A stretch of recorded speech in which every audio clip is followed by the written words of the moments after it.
I felt his hand on my waist before I saw the headlights. The grip wasn't tight, just present. Then the light hit us, that sharp, white glare.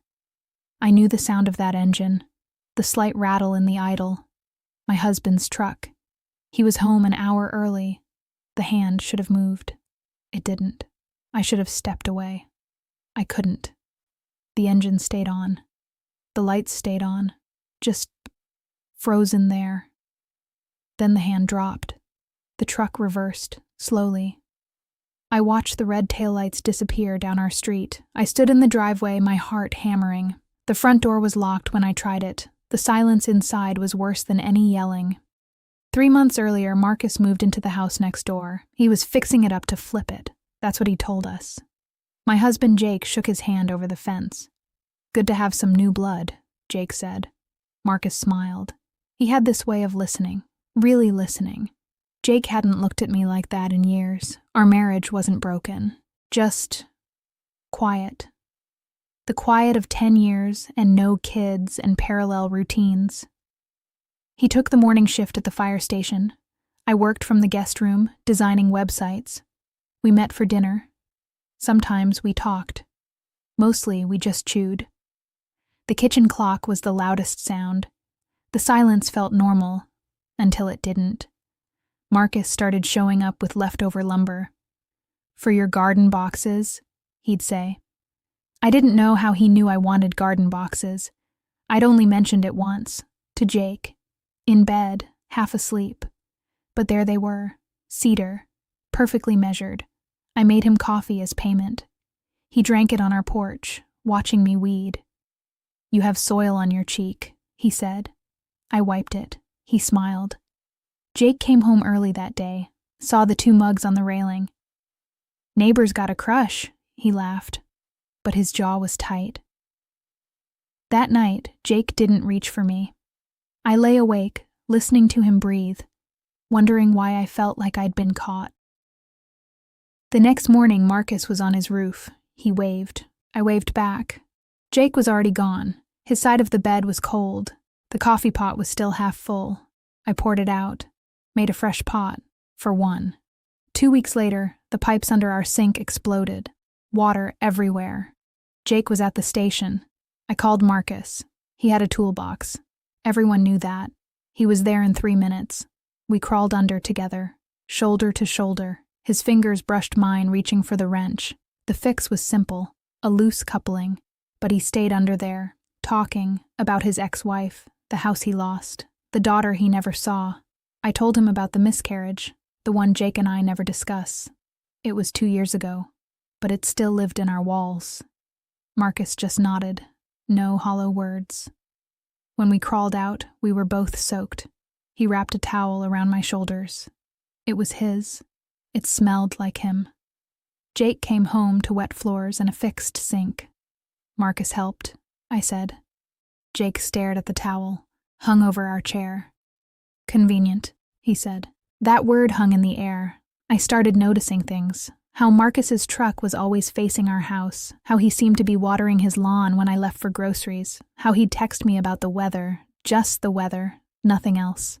Jake started working overtime, voluntary shifts. He never volunteered before. One night, Marcus brought over a 6-pack. "Celebrating," he said, "sold the flip." We sat on his porch. The sun went down. He told me I was easy to talk to, that I made him feel like a person again. I didn't tell him he made me feel visible. When I went home, Jake's truck was in the driveway. The house was dark. I found him in our room, sitting on the edge of the bed. "Late," he said. "Just neighbor stuff," I said. He didn't ask for more. I didn't offer. The gap between us in that bed felt like a canyon. I stared at the ceiling, counting cracks. Marcus texted me at midnight. "Thanks for tonight." I deleted it, but I didn't block the number. The next day, Jake installed a security camera. "For packages," he said. It faced our driveway and Marcus's front door. I started parking in the garage. Marcus started texting more. About his day. About songs on the radio. I answered sometimes. 1 word. 2, never more. But always enough. Jake asked about my phone once. Who keeps buzzing you? Work, I lied. He looked at me, really looked. I saw something break behind his eyes, but he just nodded, went back to his plate. The silence was different now. It had teeth. One afternoon, Marcus caught me bringing in groceries. Let me help, he said. His hand touched mine on the bag handle.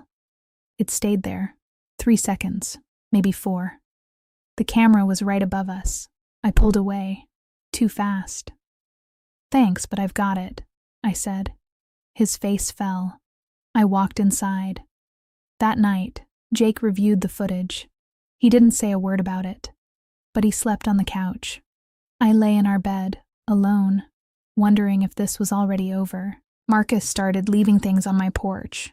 A book he'd mentioned, a jar of homemade jam. I threw the jam away, kept the book. It was about home repair, ironically. Jake found it on my nightstand. Learning new skills? He asked. Just curious, I said. The book disappeared the next day. I didn't ask where it went. The weekend Jake was away for training, Marcus knocked at midnight. I opened the door. Just a crack. Can't sleep, he said. Me neither, I heard myself say. We sat on the porch, not touching, but the space between us hummed. He told me he was falling in love with me. I didn't say it back, but I didn't make him leave. When I finally went inside, it was 3 a.m. My phone had 6 missed calls from Jake. I texted him back. Sorry, fell asleep. He answered immediately. Call me. I didn't. The next morning he was home early, standing in the kitchen. Where were you last night? He asked. In bed, I said. He smelled my coffee, fresh. Since when do you drink it black? He asked. Marcus drank his black. I drank mine with cream. I ran out, I lied. Jake just stared. The camera had night vision, I remembered. He knew. He just wanted to see if I'd say it. That week, I started dreaming about Marcus, waking up guilty, checking Jake's breathing. He was still there, but he wasn't. I caught him watching me once, just standing in the doorway while I folded laundry. What? I asked. Nothing, he said. But his eyes were doing math, counting the ways I'd left him already. Marcus asked me to meet him at the house he was flipping. It's empty, he said. We could just talk. I said no, deleted the text. Then I drove there. The house was dark. He was on the porch. I didn't get out of my car. He came to my window. We just sat there, engine running. The radio played a song we'd talked about. He put his hand on the glass. I put mine up to meet it. The touch was warm, impossible. Headlights appeared at the end of the street. I ducked. They passed. A stranger, but my heart didn't slow down. Marcus stepped back. I drove away. That night, Jake's truck was in the driveway. He was inside, waiting. I could feel it through the door, but when I opened it, he was just watching TV. Didn't ask where I'd been. The not asking was worse. I wanted him to yell, to fight. Instead, he just looked exhausted, like he'd been up all night watching a ghost. I realized I was the ghost. I wasn't in our marriage anymore. I was just haunting it. The night it happened, Jake was supposed to be on a 24-hour shift. Marcus texted, "Pipe burst, need help." It was a lie. I knew it was a lie. But I went anyway. The house was dark except for one lamp. Marcus was on the couch, not fixing anything. I stood in the doorway. "You didn't call me here for a pipe," I said. "No," he admitted. He stood up, walked toward me. I didn't move. His hand touched my waist, gentle, just like in the driveway. "Tell me to stop," he said. I opened my mouth. Nothing came out. That's when the headlights hit the window. Marcus froze. I turned. Jake's truck, in the driveway. "Shit," Marcus whispered. But Jake didn't get out. He just sat there, engine running, the lights bathing us. I should have pushed Marcus away. Instead, I just stood there, letting my husband see another man's hands on me, letting him see my face, the lack of surprise, the lack of fear, the lack of shame. Then Jake reversed. Slowly, deliberately. Marcus's hand finally dropped. "Go," he said. I ran outside, but the truck was gone. I called Jake. No answer. I texted, "Please, come back." He replied with one word. Why? I had no answer. That word was the line, the one that changed everything. Because I didn't know why. I just knew I wanted him to see. I wanted to be seen, even like this, even if it destroyed us. He didn't come home for 3 days. I stayed at the house, alone. The silence was so loud it hurt. Marcus texted. I didn't answer. He knocked. I didn't open. On the 4th day, Jake came back at dawn. He looked like he hadn't slept. He smelled like cigarettes in cheap motels. He'd never smoked before. We sat at the kitchen table, the same table where we'd eaten 1,000 silent dinners. I don't know what to do, he said. His voice was flat, depleted. I don't either, I whispered. I wasn't on shift that night, he said. I know, I admitted. He looked up, surprised. I came home to surprise you, he said. Flowers, takeout, the whole thing. The flowers were still in his truck.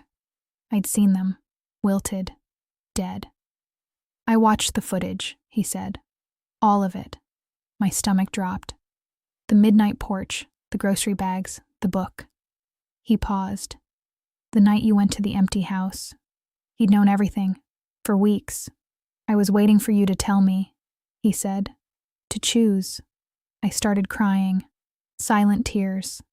I didn't choose anything, I said. That's the problem, he replied. He didn't yell. He didn't throw things. He just deflated, like a balloon with a slow leak.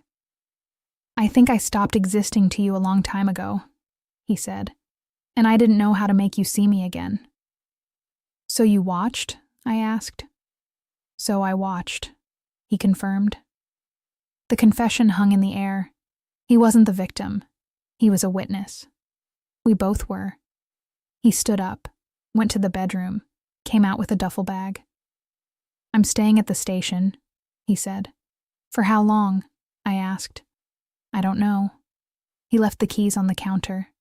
The house felt bigger after he was gone.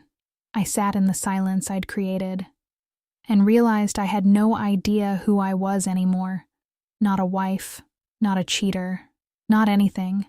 Just a woman who'd wanted to feel something and had burned everything down to feel it. Marcus moved away 2 weeks later. The flip was done, the house sold. He texted me once. I'm sorry, I deleted it, blocked the number, but I kept the book. It sits on my shelf now, a reminder of the person I almost became. Jake and I don't talk much. We have a schedule, civil, careful. He comes by on Sundays to get mail. We make coffee, separate pots, his with cream, mine black, the way Marcus drank it. Jake noticed once, didn't say anything, just looked at my cup, then at me. The look was enough. It said, I know this is part of it too. The small ways you've erased me, the big ways I've let you. We're in couples therapy now. The therapist uses words like betrayal and rebuilding. I hate every syllable. Jake sits there, quiet. He never mentions the camera. I never mention the flowers. We're both protecting each other's ghosts. The house is still quiet, but it's a different quiet now.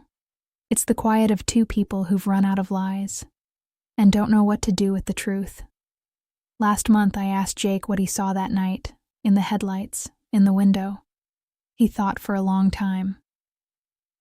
I saw you not running, he finally said.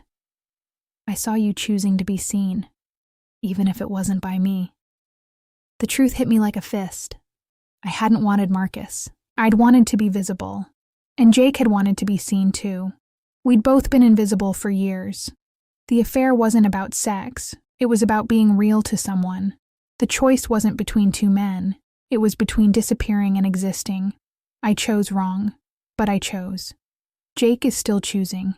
Every Sunday, he shows up. Every therapy session, he stays. The scar is permanent. Our marriage is a patchwork now, held together by what we almost lost, and what we might still lose. I don't know if we'll make it, but I know we're both trying to see each other. For the first time in a decade, the camera is still there. We never took it down. Sometimes I watch the footage of me, of him, of empty driveways. It's a record of our ghosts learning how to haunt the same space. Yesterday I found the old footage from that night. The timestamp showed something I hadn't noticed. Jake's truck was there for 47 minutes before the headlights came on.